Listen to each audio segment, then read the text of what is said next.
Greetings, everyone, and welcome to my channel, Take Control of Your Health. I'm Dr. Corey Stern, and if this is your first time watching, I'd like to extend a warm welcome to you.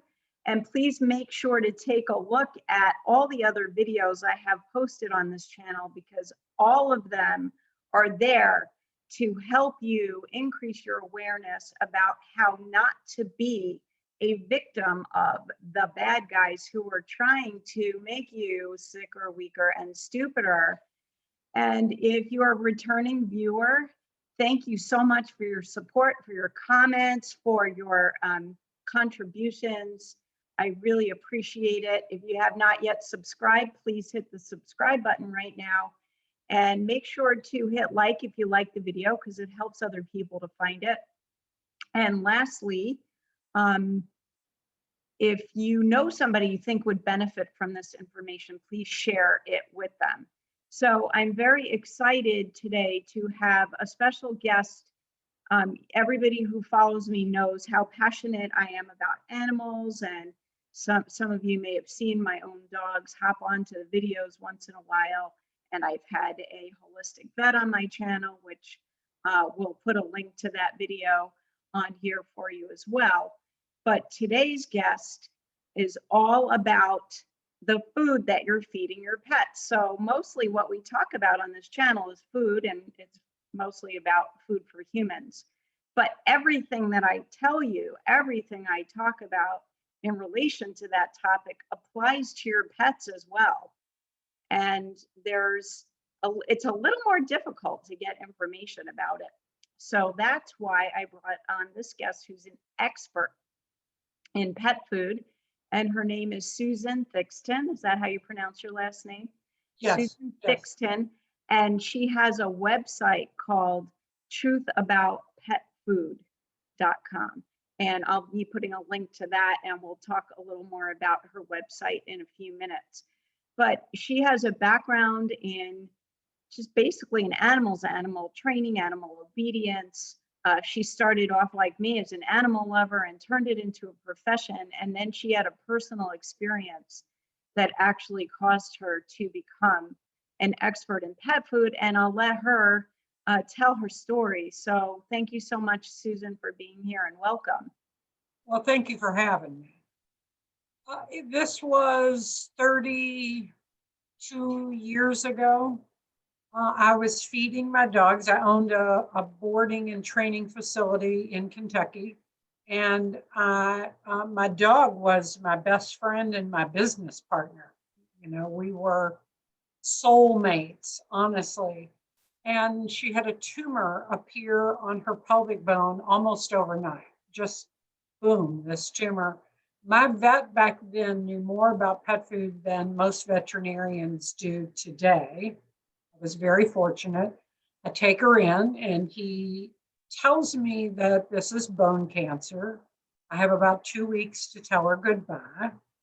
And the likely cause of her bone cancer was a chemical preservative commonly used in pet food called ethoxyquin, and it extends the shelf life of the pet food. Well, back then, I didn't understand what a chemical preservative was. I didn't know what shelf life was. But I did make my first phone call to a pet food company after this. And I called the company and asked how long the food would stay fresh. That's the only thing I had the nerve to ask them at the time.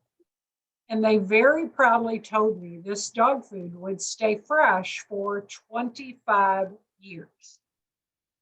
Those words and her cancer changed the direction of my life.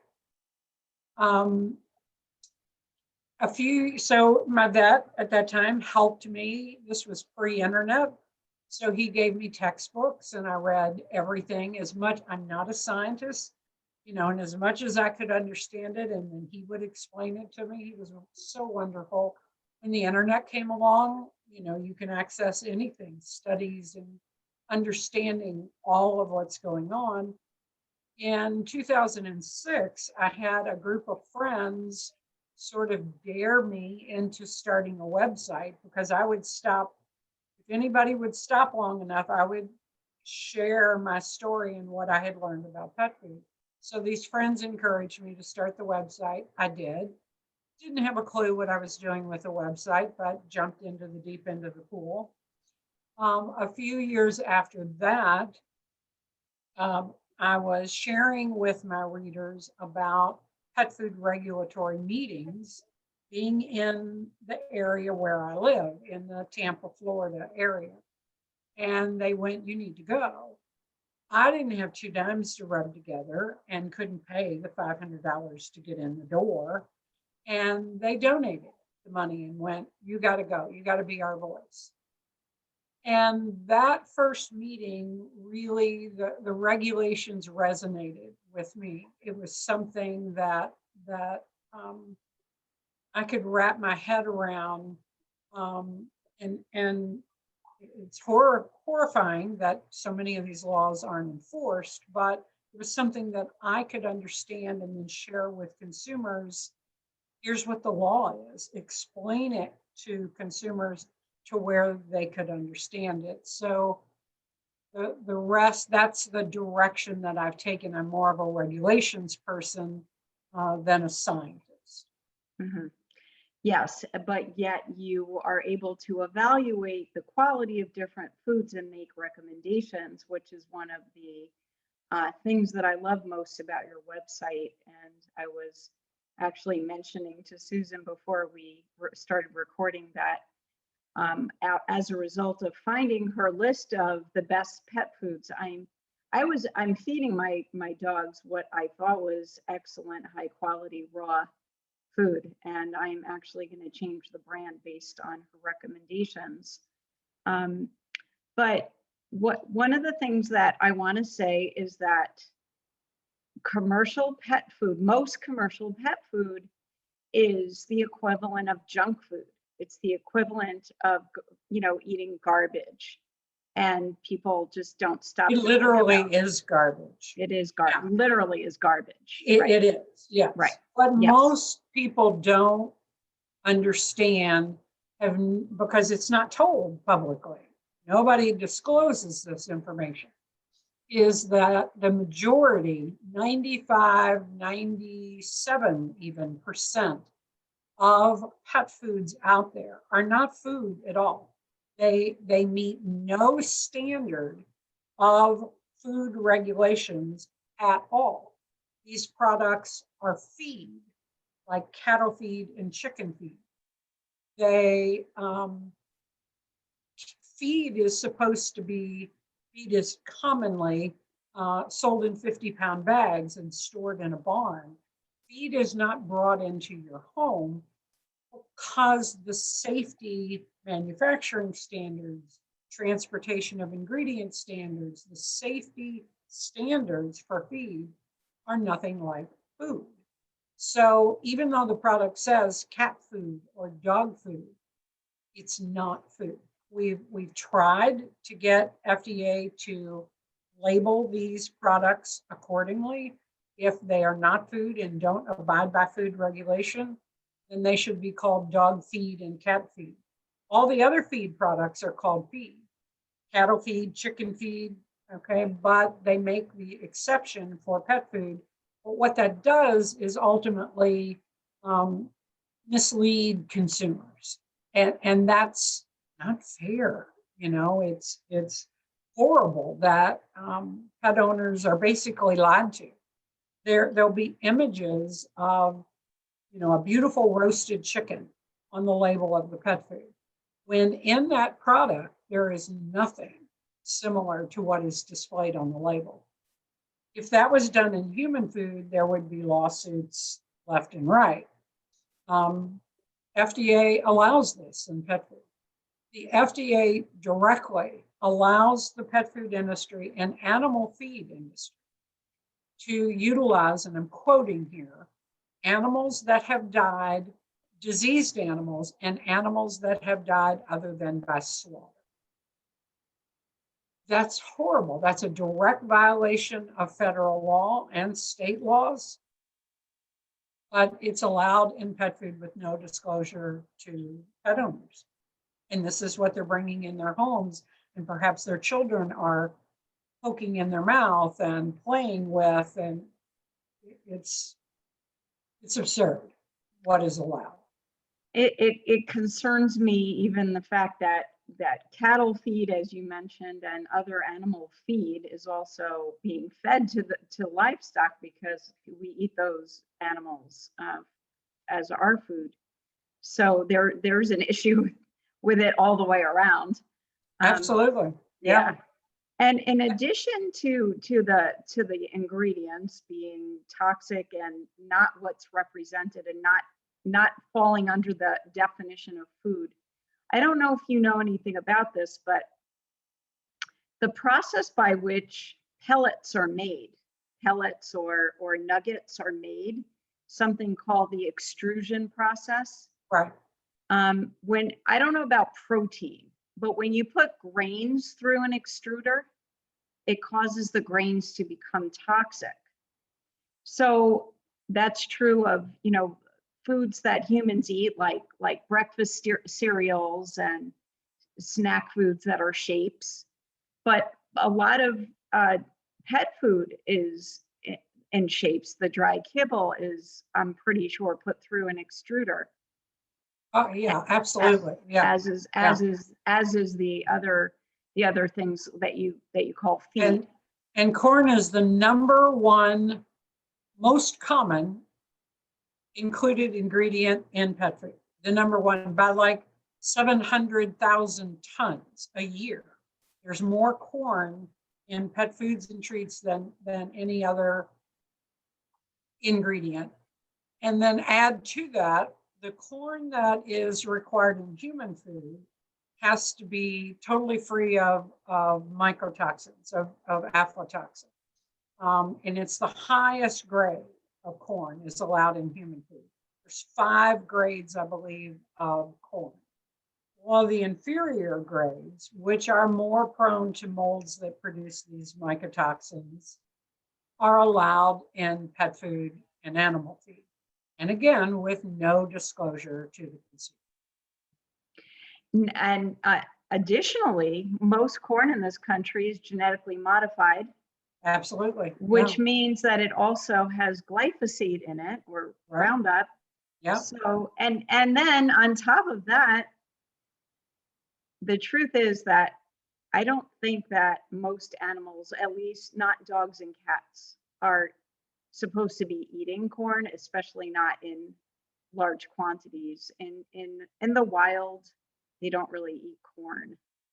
It's not something they eat a lot of. Human grade corn, like for my own pets, I give them half commercial raw food and half home prepared cooked food. And I don't hesitate if I have human grade organic corn in the freezer, I will throw that into the dog's food. I don't hesitate. I rotate what I give my own pets. They don't eat the same thing all the time, so that they get a variety of nutrients and not too much of one thing. So, corn isn't necessarily bad in of itself for them to eat, but feed grade corn, glyphosate, GMO corn, it comes with complications. It comes with complications. And it becomes a refined product. It's not actually, it's not actual food. Corn, good quality corn off the cob that you're picking off the vine is a food. But once you start grinding it up and refining it, it's not qualified anymore to be in anyone's body. Let alone little animals, little dogs. Yeah, think of a 8-pound dog or an 8-pound cat. Yeah, that's eating that. Yeah. And in my world, I do see animals as a nutritionist. I do see animals in my practice. I'm not a vet, but I have some training in making recommendations for. Oh boy, my dogs are going to start barking now. My doorbell rang. Sorry. Sorry, everyone. That's okay. So, quiet, guys. So, what one of the things that I see a lot of is a lot of sick animals, and a lot of animals getting cancer and tumors and digestive dysfunction, Absolutely, yeah. and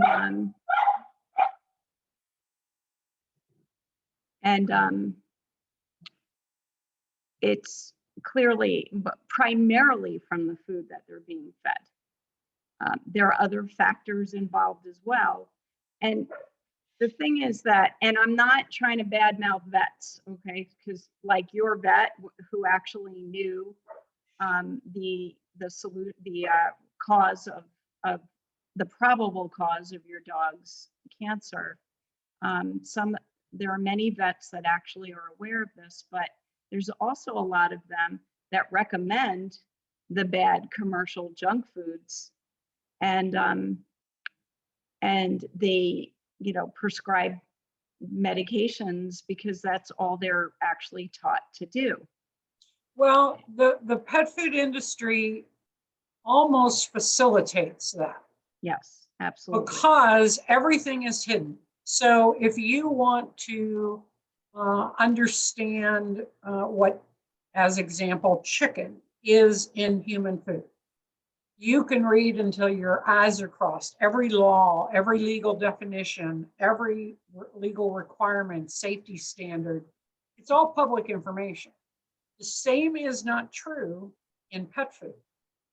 Every legal definition, nutritional requirements for pet food, labeling laws, all of that is all privately owned and copyright protected. And it's owned by the organization Association of American Feed Control Officials, or AFCO. And you have to pay if you wanted to know what chicken is in pet food. You'd have to pay AFCO $120 a year to read that definition. So does veterinarians. This information is not available to them as well. They're given marketing material from manufacturers, and they don't know that this is per se marketing, not necessarily fact. And like the regulatory meetings themselves, it costs $500, not including travel expenses, to walk in the door. If we could have these meetings be public, and if all the regulations would be public, I don't think we'd be in the situation with so many veterinarians not understanding how bad things really are. So I can't blame, they can access the information just like I did if they did, right. But they've got a practice to run. They've got to learn about medications and new surgery techniques and on and on. Their plate is rather full.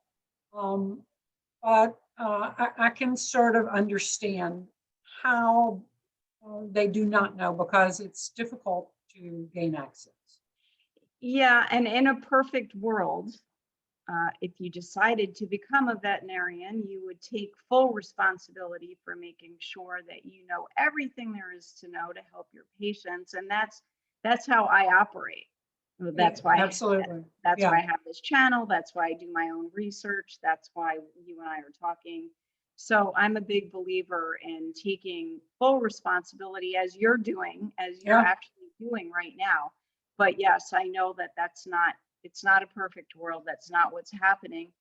And a big part of the problem is that people are you and I are two of those people that are so emotionally attached to our pets. And when you don't have the data that you need to evaluate the recommendations that you're being given, you just do it because you're desperate to help your animal. So you end up as a pet owner following bad information. And that's really what I see happening in my practice, where people are just being given bad advice and they become a victim of the bad advice, and then Absolutely. the animal Yeah, ends up suffering. yeah, absolutely. Most veterinarians probably don't even know that prescription pet food, okay, what veterinarians are supposed to, be the only ones that sell. Prescription pet foods violate law. There are laws that specifically state that no food is allowed to make a claim that it can cure, treat, or mitigate disease, except for pet food. Wow. If anything that makes the claim that it cures, treats, or mitigates disease, the FDA considers a drug. And that drug is required to go through clinical trials and all of these requirements to make sure it's effective, to make sure it's safe, so on. But the FDA gives prescription pet food the one exception. And yes, you can make these health claims that it will cure a disease or treat a disease without even providing the FDA the evidence that it does.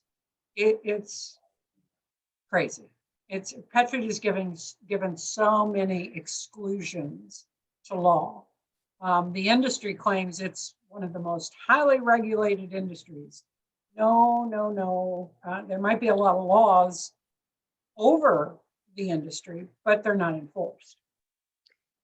I know. Well, one of my favorite sayings is pets are people too, but they're not treated, the law doesn't treat them like people. So they're possessions, and I guess the same they don't think it's necessary to apply these same safety regulations. I don't know. Of course, I'm sure it's mostly financial, but obviously the people that are the regulatory makers don't really care about the health of animals. And just like the human health industry, there's a lot of money to be made with sick animals. So that's, it all goes hand in hand. So aside from the corn, which we already talked about, the corn that has the aflatoxins or the mycotoxins and the glyphosate and the GMOs and all of that, what else do you find? What other ingredient? What are the top ingredients that are really, really toxic in most commercial pet foods? Well, the number one is to pay attention to. I can't say it's the most toxic, but it has the potential to be, is any feed grade ingredient. So if your pet food on the label has the words human grade, you know that pet food, and it has been validated, when it's only on the label, ignore website claims, but with that claim, human grade on the label, that pet food is manufactured in a human food facility per human food safety standards, and it consists of 100% human edible ingredients, including all supplements are human edible. But any other pet food that does not have that claim on the label, there's no guarantee. There's absolutely no guarantee. It could be ingredients sourced from meat ingredients sourced from diseased animals or animals that have died other than by slaughter. It could be sourced from the grain ingredients, could be inferior quality grades, of grains. And all these things come with risk. Rendered ingredients, the animal protein ingredients, such as a chicken meal or a chicken byproduct meal or beef meal or the ingredient animal fat, beef fat, any of those. When diseased animals that have died other than by slaughter, condemned material from a USDA slaughter facility, anything that does not get approved for human consumption is condemned. That's sold to pet food. It's not destroyed, it's sold to pet food. All that material, for the most part, gets cooked or rendered. The rendering industry picks up roadkill, picks up dead livestock off of farms. The rendering industry processes. Several years ago, I don't remember exactly what year, but there was a very bad hurricane, Hurricane Florence, that hit North and South Carolina, where there are a lot of confinement farms raising livestock.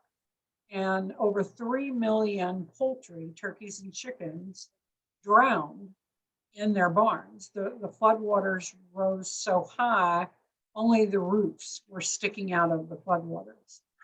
When the floodwaters went down, all of those carcasses, decomposing carcasses, were bulldozed out of those buildings and sold to pet food and to the animal feed industry in general. They were rendered, cooked. They process squeeze the fat off of this. So if you're cooking a big pot of stew, the fat rises to the top. They take that fat off. That is a fat ingredient that goes into pet food. The remainder becomes a dried powder. You see meal, chicken meal, beef meal.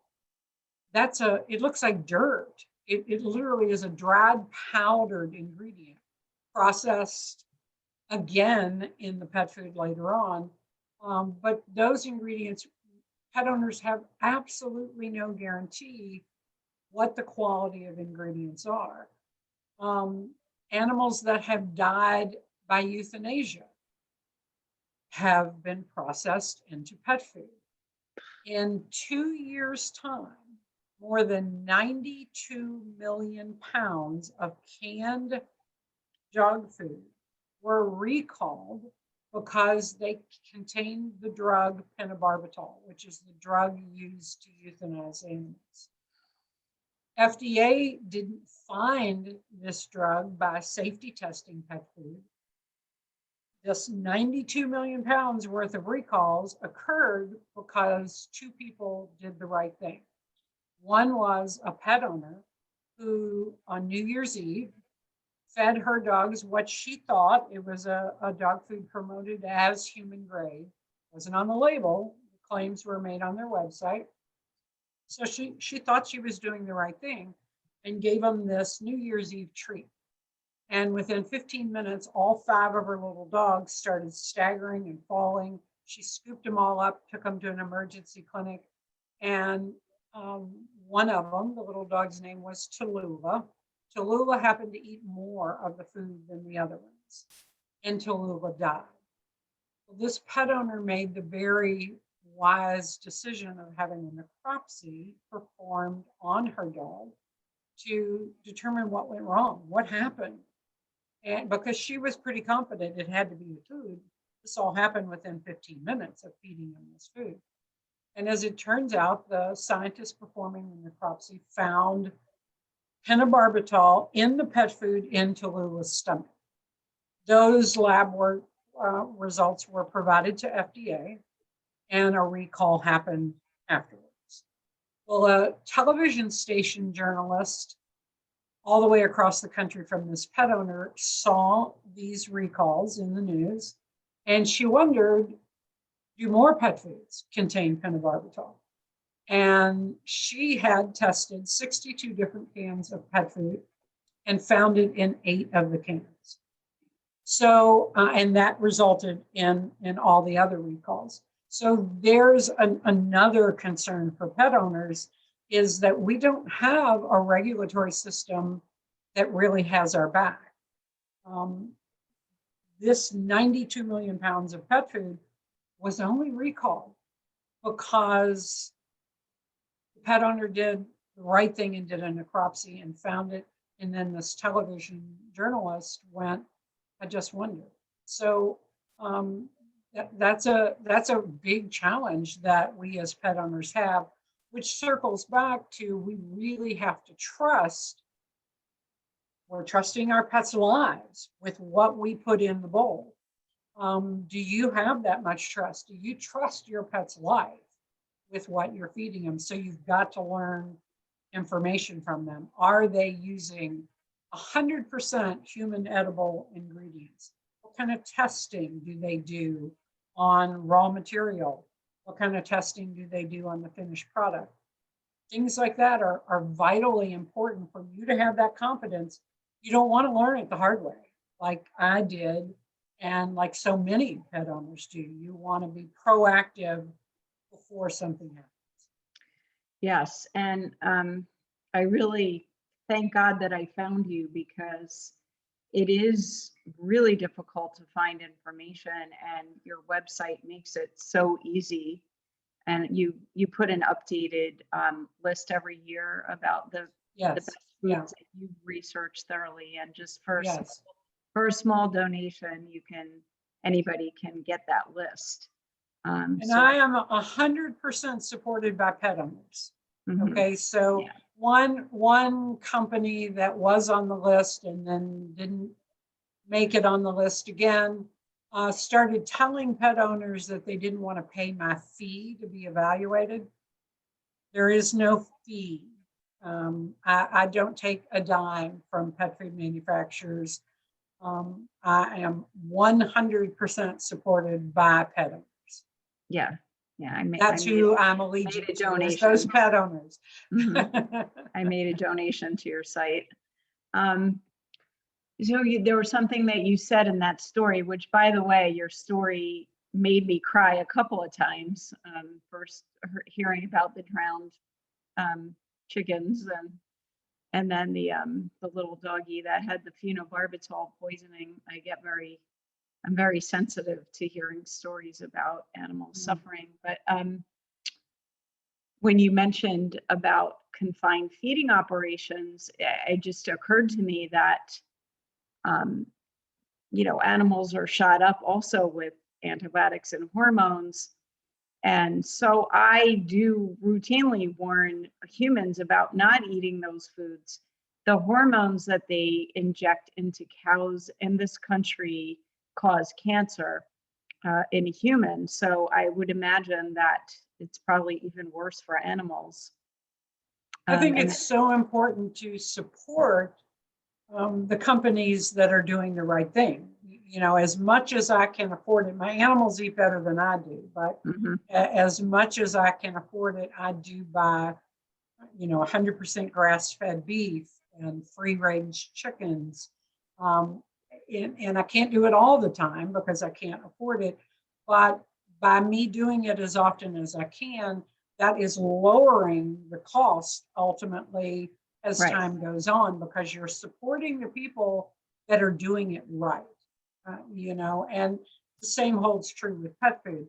There are many pet foods that source only humanely raised animals, which means animals that are cattle that are grass fed, and poultry that get to be out in the sunshine. Oh my, that are respected before they are processed for food. And if an animal has to give its life to become food for us, then the very least we can do is treat that animal fairly.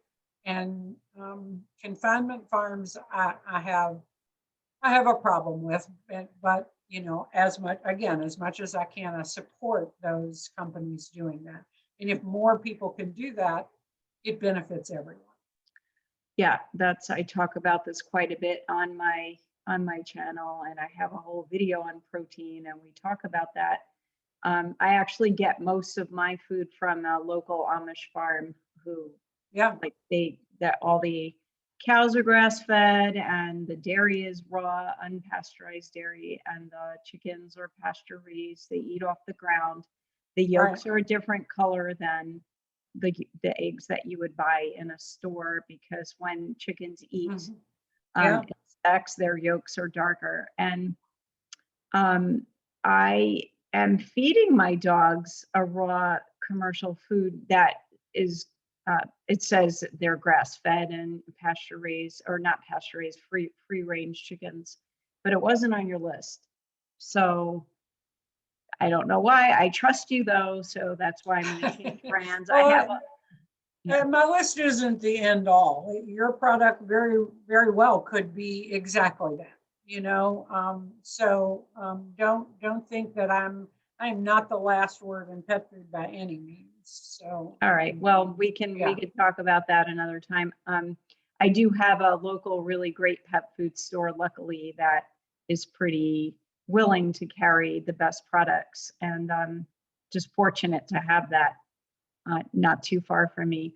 What I noticed though on your what you didn't have on the list was treats, right? You don't have treats. Yeah, it takes me 3 months to compile all the information, sort through all the verification documents, just for pet food, nevertheless treats. And there's just not enough hours in the day. So, so no, but most of these companies, not most, some of the companies on the list that their food is on the list, they also make a treat, and the same rules. You probably should confirm that with them. Are they human grade? Are they free range? Things like that. Confirm that the treats are sourced from the same quality of ingredient. But for the most part, if a company's doing the right thing for their food, they're going to do the right thing for their treats as well. Well, I'm going to look into it, and then I'll give you whatever information I find out. So I'll contribute to the greater good and the understanding of all of this, and create as much resources as we can to protect our animals. There was something I noticed on your website. I didn't really read it too deeply because it disgusted me, and a lot of what we're talking about right now is, really repulsive. But something about roaches in food. Well, that's an example of the differences between human food manufacturing standards and feed grade manufacturing standards. So I think it was in 2017, Mars Pet Care, which is the #1 manufacturer of pet food in the world, they experienced a recall, and a few months later, FDA was doing a follow-up inspection at this same facility. And I obtained these documents of their follow-up inspection through Freedom of Information Act request. And the documents that FDA provided of this follow-up inspection stated that the pet food company did not prevent deterioration of raw material. So it did not prevent deterioration of the ingredients going into the pet food, and that they had a serious pest problem. The documents included a screenshot of an employee log that employees of this pet food plant logged how many roaches they saw on their shift. And one of the entries was, quote, millions of roaches. And this was in the food production area. This was right where this was a canning facility. So it's right where the food was being canned. That would not be allowed in human food. Absolutely not. But FDA left that facility. They wrote it up, but there was no penalty. There was no warning letter issued. There was no additional recall. The recall was for something different, not this. It was accepted in feed manufacturing. They don't have to keep conditions clean and pristine as is required by law in humans. It's amazing that there's not more recalls. I mean, there is actually a lot of recalls of pet food, but I'm surprised there's not more based on what you're saying. It doesn't get tested enough. Right. Okay. Yeah. If I ever win the lottery, that's what I'm going to do, is test a lot of pet food. Yeah. Tell me how much you need. I'll don't wait till you win the lottery. I'll help you out. Seriously. It's another disgusting post. If people want to see visually what these rendered ingredients look like. I don't remember the name of it, but you can type in the search bar, maybe images of rendering, and I can find the link and send it to you, and you can include it, the Okay. links under your video. But I got the street addresses for rendering facilities all across the United States. And I went to Google Earth Images and just typed in that address and zoomed in. And there are piles from these Google Earth Images, piles of bloody carcass parts and whole dead animals laying in a parking lot. I just can't. And that is considered food for our animals by FDA. It was the most disgusting to see it, and as simple as Google Earth Images, they were right there. Mm. It was just horrifying that that's allowed. No, I know. I have a slaughterhouse near me, and I've seen how they deliver the chickens in these crates that they're laying sideways. And I just saw it one time, and I never ever walked by there again because I can't see that. And that when animals are, dying under duress like that, they're releasing all kinds of stress hormones into the body, which Absolutely. and eaten by humans and animals, which is not good for you either. It's not biologically natural to do it this way. So you said the recall with the facility with the roaches, you said was you said the name was Mars, the largest Mars Pet Care. Yeah, like of candy bar fame. Same That's company. what I was going to ask you. Is it the Yeah. same company that makes the candy? Absolutely. Yeah, the Mars company is the largest manufacturer of pet food in the world. I see. Yeah. Okay. Well, I don't recommend that you eat any of their products, human or animal. They are all feed grade products. We should boycott them. I bet their candy is too. But the candy at least is going to have to abide by a different set of laws. I know, but you know what? That's significant. Even the laws for what's allowed in human food are very questionable. Why are we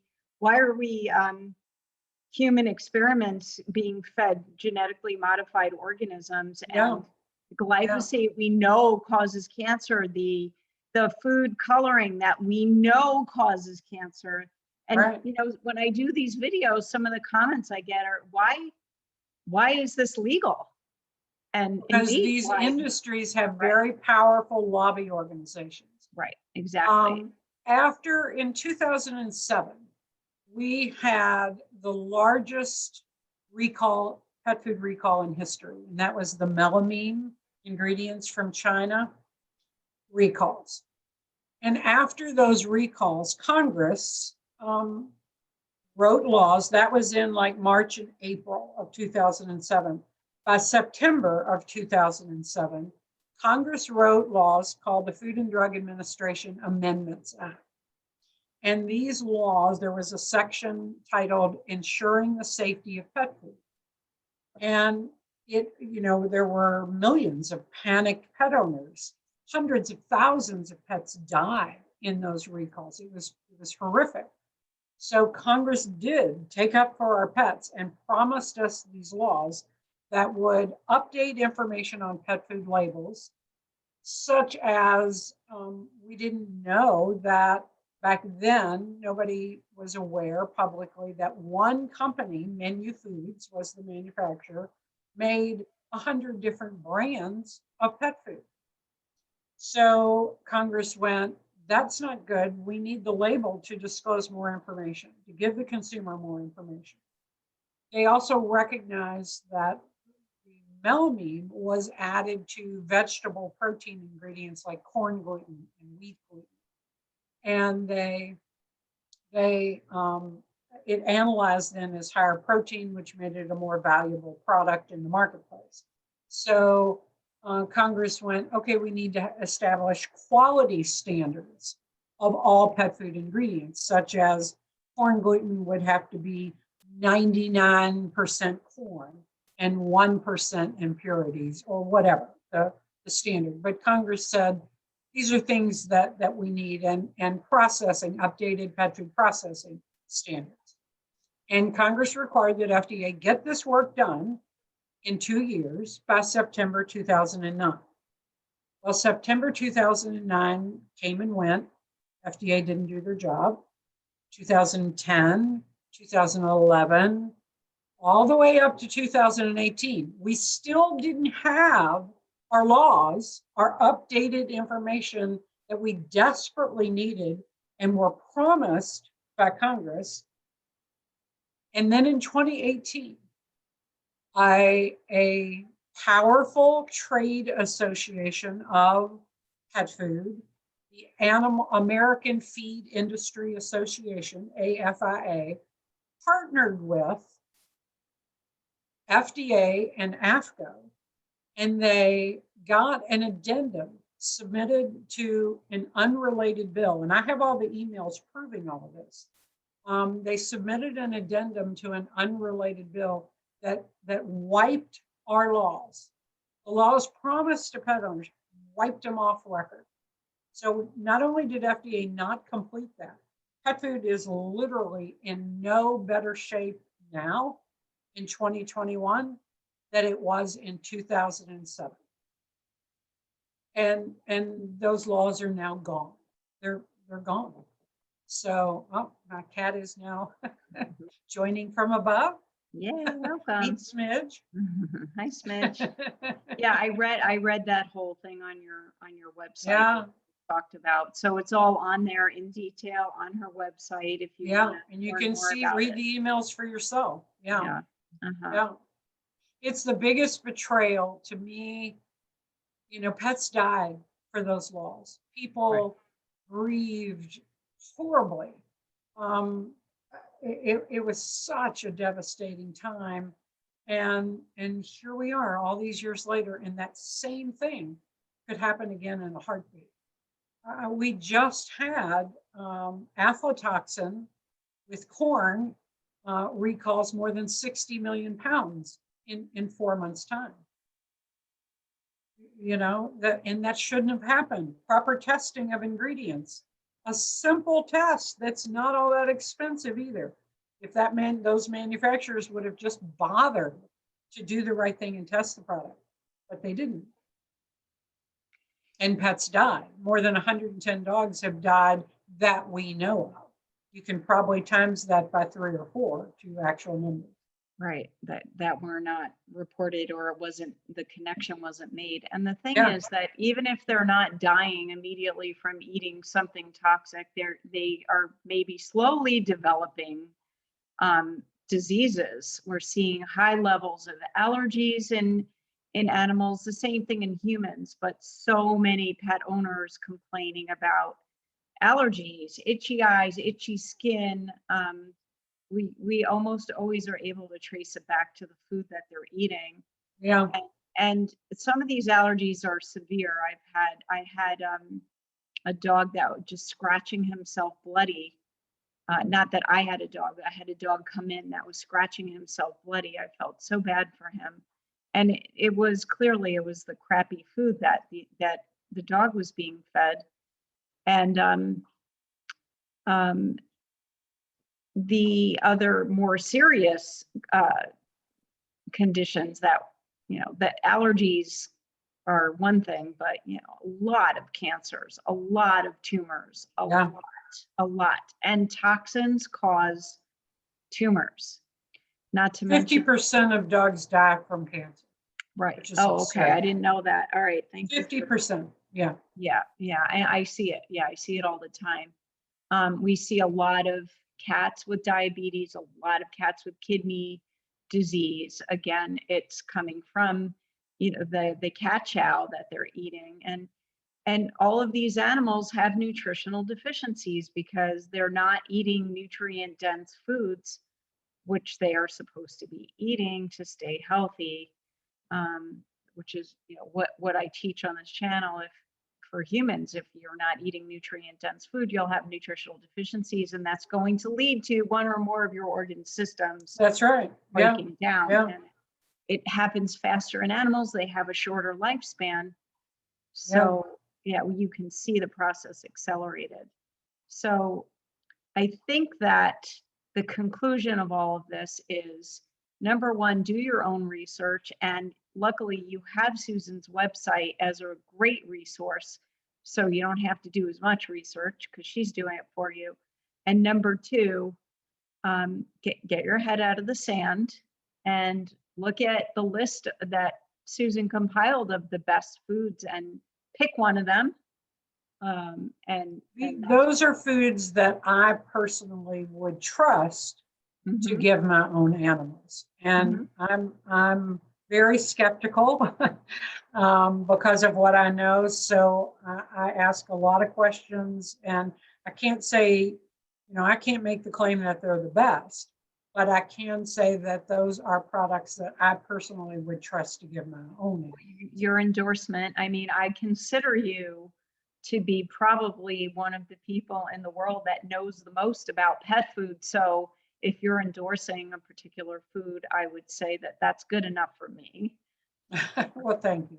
Yeah, yeah. I'm a consider myself an expert on human food, but I'd like to learn more about animal food, and I will be spending more time on your website. So I think that we've taken up enough of your time now, unless there was anything else that you thought of that you wanted to add before we close out.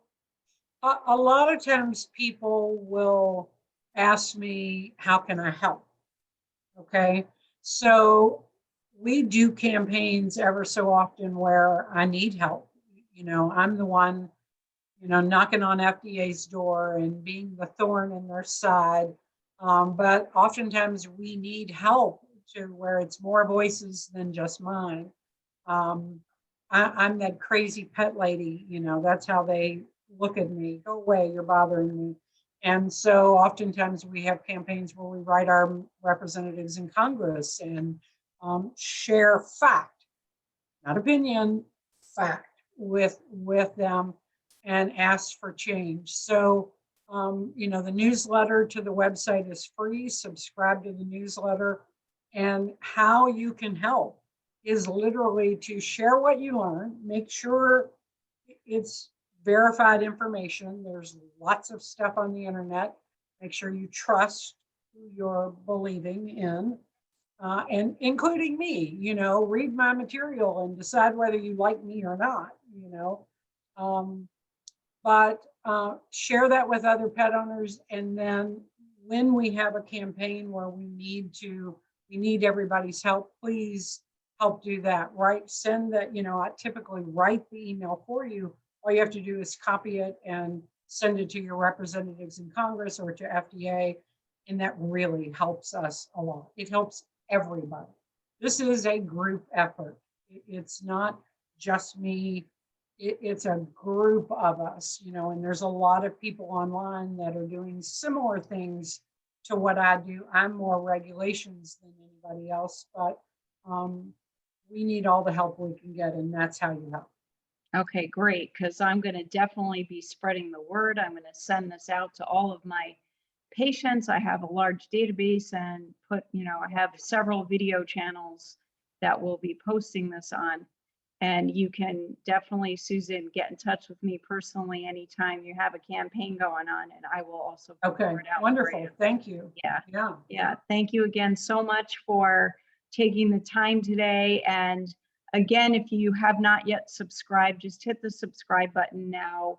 If you're watching this on YouTube, if you're watching it on another channel, it's a different button, but please subscribe and like the video, because it does help people find it. And also make sure you share this video with everyone you know that has a pet, because this is really vital information to the health of your pet. So I thank you all so much for listening, and we will be back in touch with you again soon with more great information. You all have a wonderful day and stay healthy.